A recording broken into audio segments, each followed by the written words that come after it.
우리가 다크서클이라고 하면 눈 주변이 어두워 보이는 경우를 통틀어서 얘기를 하는데요. 그 다크서클도 각각의 원인에 따라서 치료 방법이 다 다릅니다.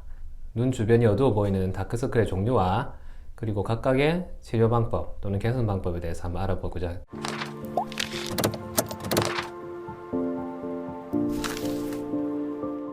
먼저 다크서클 중에서 선천적으로 눈 주변에 피부가 어두운 경우가 있고요.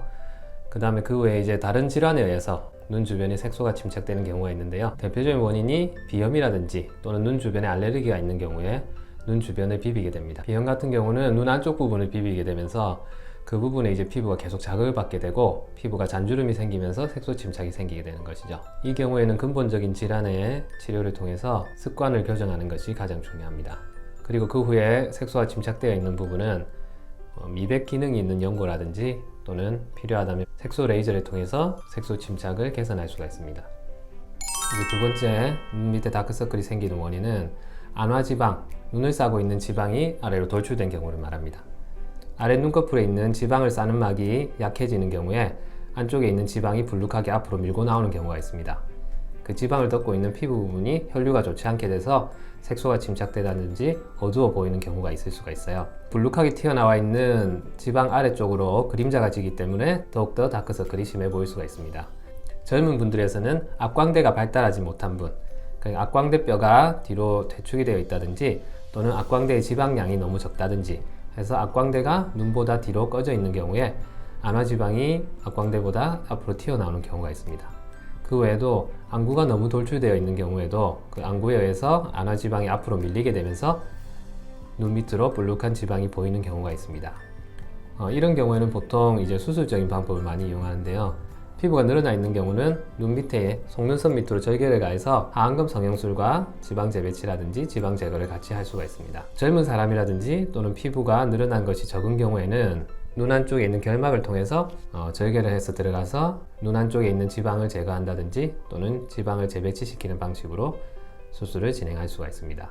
안화 지방 제거와 지방 재배치의 기준이 되는 것이 저는 이제 눈물고랑의 깊이로 기준을 정하고 있습니다. 눈물고랑이 깊은 경우에는 지방 제거만 한다 하더라도 눈물고랑이 그대로 남기 때문에 효과가 만족스럽지 못한 경우가 있습니다. 그래서 눈물고랑이 깊은 경우에는 안화지방을 재배치시키는 방식으로 눈물고랑까지 개선시키면서 눈 밑에 불룩한 지방을 함께 개선할 수가 있습니다. 그 다음 세 번째로요, 안화지방 자체가 부족한 경우가 있습니다. 또는 선천적으로 또는 몸이 너무 말라서 체지방이 너무 적기 때문에 눈을 싸고 있는 안화지방 자체가 적은 분들이 있을 수가 있고요. 이전에 눈 밑 지방을 제거한다든지 하안검 성형 수술을 받으면서 눈 밑 지방을 너무 많이 제거한 경우에 눈 밑이 많이 꺼져 보이는 경우가 있을 수가 있습니다. 이런 경우에는 꺼져 있는 지방을 보충시켜 주어야 합니다. 그래서 복부나 허벅지 등에서 지방을 채취한 다음에 조심해서 눈 밑에 지방을 보충할 수가 있습니다.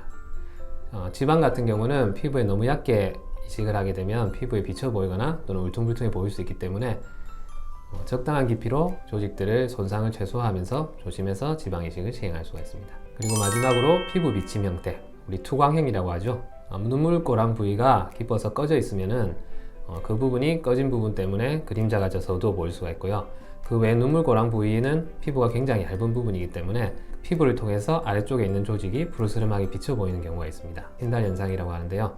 피부가 얇은 경우에는 필러로 교정하게 되면 그 부분이 오히려 더 눈에 띄는 경우가 있을 수가 있어요. 하지만 피부 두께가 어느 정도 적당하고 대신에 눈물고랑이 꺼져만 있는 경우에는 필러를 조금 더 깊은 부분에 조심스럽게 주입함으로써 꺼져 있는 부분을 개선할 수 있게 되고요. 눈물고랑에 의한 다크서클은 어느 정도 개선이 됩니다. 피부가 얇으면서 눈물고랑이 있는 경우는 눈밑 지방이 같이 볼록하게 돌출되어 있는 경우에는 지방 재배치와 같이 개선하면 제일 좋은 방식입니다. 우리 눈밑 지방 제거와 지방 재배치를 보통 같은 수술로 생각하면서 사용하는데요. 근본적으로 다른 수술입니다. 그래서 그 부분에 대해서는 다음 시간에 김 원장이 설명을 해주실 겁니다. 감사합니다.